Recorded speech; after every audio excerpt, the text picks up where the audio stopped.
دوستو یاد رکھنا، تگڑا اور مضبوط جوان پتہ کون ہوتا ہے؟ جس کی نظریں پوری طرح اس کے کنٹرول میں ہوں۔ یہ علامت جوانی ہے۔ جس آدمی کا پوری طرح دو لوگ دنیا میں کبھی کوئی کارنامہ سر انجام نہیں دے سکتے، ایک جو حرام کھاتا ہو، ایک جس کی نظر ناپاک ہو۔ محمد بن قاسم جب یہاں آئے تھے نا تو ایک دن بڑے پریشان تھے، تو ایک بزرگ کہنے لگے آپ کیوں پریشان ہیں؟ کہنے لگے راجہ دہر سے مقابلہ ہے اور ہماری فوج تو سندھ کے رستے بھی نہیں جانتی، زبان بھی نہیں جانتی، لڑیں گے کیسے؟ دو چار دن کے بعد ان بزرگوں کی دوبارہ محمد بن قاسم سے ملاقات ہوئی تو بڑے خوش تھے۔ کہا اب آپ کیوں خوش ہیں؟ کہنے لگے وہ میرا مقابلہ نہیں کر سکتا، میں نے تحقیق کر لی ہے۔ کہا کیوں؟ کہنے لگے نظر کا گندہ ہے، اور جو نظر کے گندے ہوتے ہیں وہ میدانوں میں ٹھہرا نہیں کرتے۔ میدان کے لیے نکلنے کے لیے پاک جوانی کی ضرورت ہوتی، تطہیر مزاج ہونا ضروری ہوتا ہے، پاکیزہ افکار اور سچی اور سچی ستھری سوچوں کا ہونا ضروری ہوتا ہے۔ اس لیے فرمایا کہ میرا مقابلہ نہیں کر سکتا۔ حضرت عبداللہ ابن حذافہ کمرے میں تھے تو وزیر کی بیٹی اندر سجی سنوری پہنچ گئی۔ جیسے ہی آپ نے اس کفر کی چال کو دیکھا تو تیمم کر کے نفل شروع کیے۔ وہ ساری رات بیٹھی رہی، رب کا بندہ ساری رات عبادت کرتا رہا۔ عبادت بڑا سہارا ہے، مصلی بڑا سہارا ہے اللہ کے بندوں۔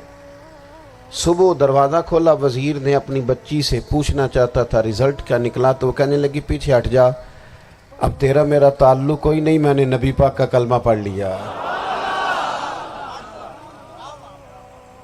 اس نے کہا میں نے بھی زمانہ دیکھا ہے، پر یہ کیا لوگ ہیں، کستوری کے بنے ہوئے،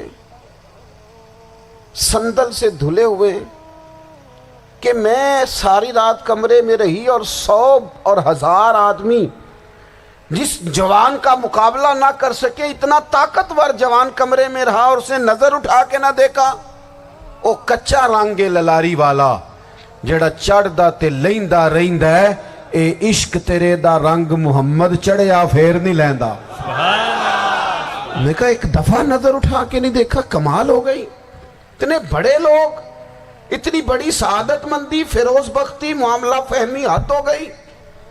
اللہ اکبر۔ دوستو بادشاہ جب پوری طرح ہار گیا نا، اس نے کہا مار دو۔ تیل گرم کیا ایک کڑاہی میں، اور جب آپ کو اس میں ڈالنے لگے تو آپ کی آنکھوں میں آنسو آ گئے۔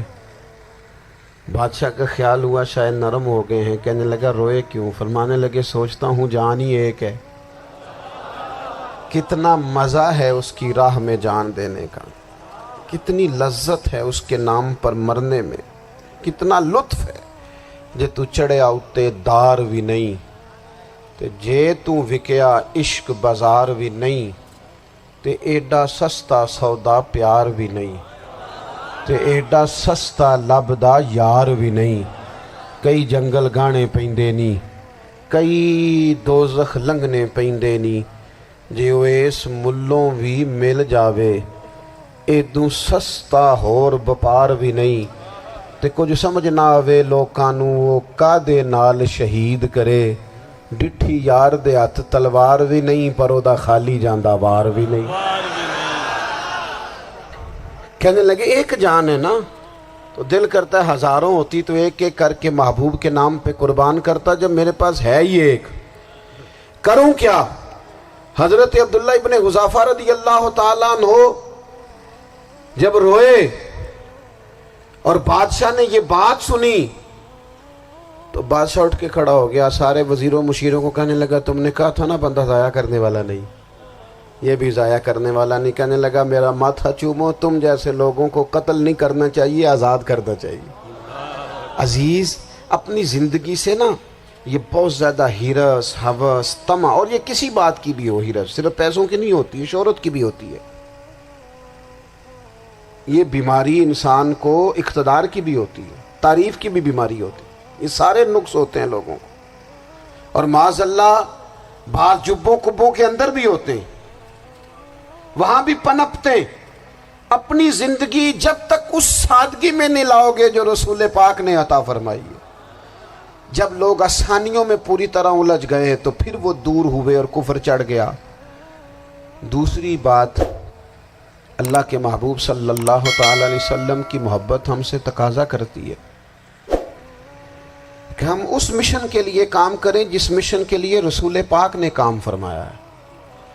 ہم سارے کام بڑی مضبوطی سے، سوچ سمجھ کے، تدبر سے، حکمت سے، تقاضوں کو مد نظر رکھتے ہوئے کرتے ہیں سارے کام۔ دین کے کام میں ہمارا مزاج نہیں ہوتا، او ہو جائے گا جی، آپ بسم اللہ پڑھیں جی، شروع کریں جی۔ آپ تقاضوں کو سمجھیں، چیزوں کو دبائیں نہیں، چیزوں پر غور کریں۔ کسی کے ذہن کی سطح پر سوال ابھرتا ہے، اس کا تسلی بخش جواب دیں۔ اپنی زندگی میں دین کے کام کے لیے اپنے آپ کو وقف کریں، اور دین کے کام کے بہت سارے پہلو ہیں۔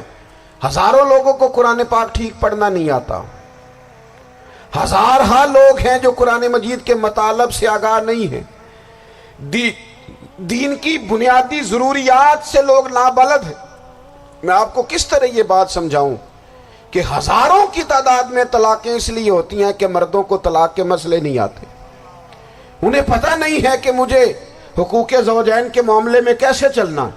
ڈھیر سارے گھروں میں تباہی اس لیے ہے کہ تربیت اولاد کا دینی منہج ہمیں نہیں پتا۔ اپنا حصہ ملائیں دین کے کام میں۔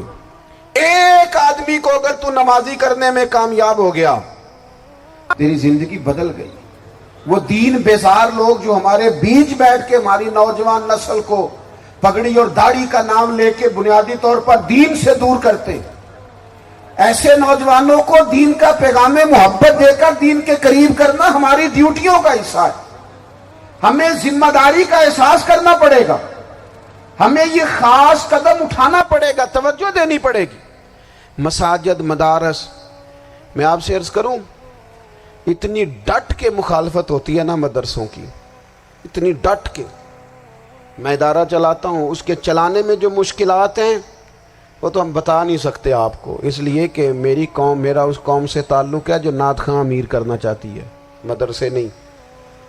ہاں، نقیب خطیب پیدا کرنا چاہتی ہے، شعر و شاعری کی زندگی کو پروان چڑھانا چاہتی ہے۔ فقط ہمارا ان لوگوں سے تعلق ہے جو لاکھوں کروڑوں روپیہ محافل پہ لگائیں گے، اور قاری صاحب بیچارے اگر مسجد کا کوئی ہونے والا کام کسی وقت بتا دیں گے تو وہ بڑی مشکل آ جائے گی ان کے لیے۔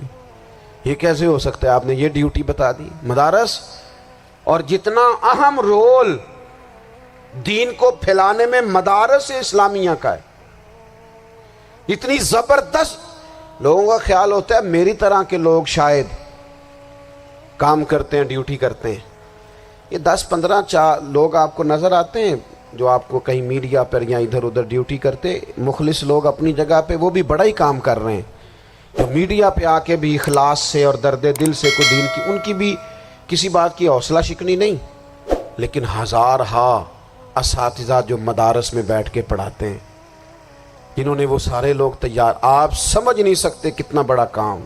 حفظ کا استاد جو ہوتا ہے نا، اس کی ڈیوٹی 24 گھنٹے ہوتی ہے، فجر سے پہلے، اور اس نے بچوں کو اٹھانا ہے۔ تنخواہ تو ہم انہیں دینا نہیں نہ چاہتے جی، تنخواہ نہیں دے دی انہوں نے، ہمیں مولوی امیر نہ ہو جانا۔ مولوی نو تے سوٹ بھی 27ویں والی رات دے ہے تاکہ کدھر سوان کے عید والے دن پا نہ لوے، چونکہ 27ویں تو بعد تے درزی پھڑتا ہی کوئی نہیں، کیوں حضرت؟ ایسے ہی ہے نا، اس وقت تو نہیں نہ لیتا۔ تو ہم چاہتے ہیں مولوی ہماری مرضی کے ہماری طرح کا سوٹ نہ پہن لے۔ مدارس کی مضبوطی، آپ یہ دیکھ لیں، یہ صلاح الدین ایوبی کا تعلق بھلا کس چیز سے تھا؟